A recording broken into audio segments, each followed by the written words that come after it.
पन्हाळगडावर शिवाकाशीत पुण्यतिथी उत्साहात, शिवभक्तांची अलोट गर्दी।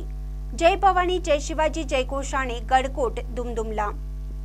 पन्हाळगडाला सिद्धी जोहरने टाकलेल्या वेड्यातून छत्रपती शिवाजी महाराजांची सुखरूप सुटका झाली आणि स्वराज्यासाठी प्रति शिवाजी शिवाकाशीत यांचे बलिदान अजरामर आहे।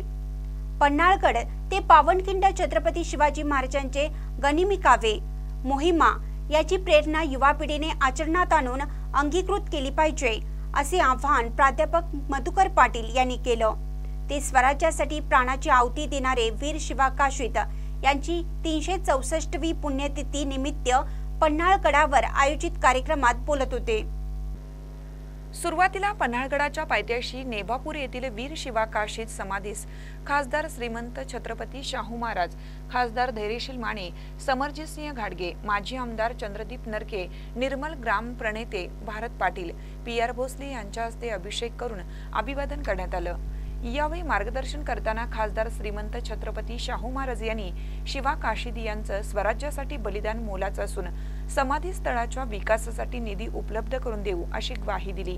तर खासदार धैर्यशील माने यांनी समाधी स्थळाच्या विकास कामांचा प्रस्ताव पाठवा, त्यास मंजुरी देऊ असं सांगून निधीची कमतरता भासू देणार नाही असे म्हणाले।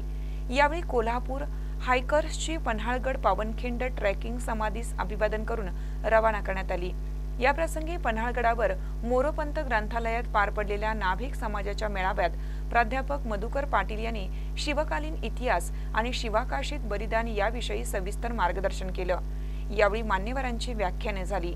महाराष्ट्र नाभिक महामंडळाच्या वतीनं सत्कार सोहळा पार पडला। तानाजी गंगाधर आणि संग्राम माटे यांनी शिवाजी महाराज आणि मावळ्यांच्या वेशभूषा सर्वांचं आकर्षण होतं। स्वागत जिल्हा अध्यक्ष बाबासाहेब काशीद, माजी जिल्हा परिषद सदस्य मेघराणी जाधव यांनी केलं। सूत्रसंचालन दिगंबर टिपुगडे यांनी तर आभार मारुतीराव टिपुगडे, सयाजी झुंजार यांनी मानलं। महानकर न्यूजसाठी राम काशीद, पन्हाळा। ताज्या बातम्यांसाठी महानकरेला सबस्क्राइब करा आणि बेल आयकॉनला क्लिक करा।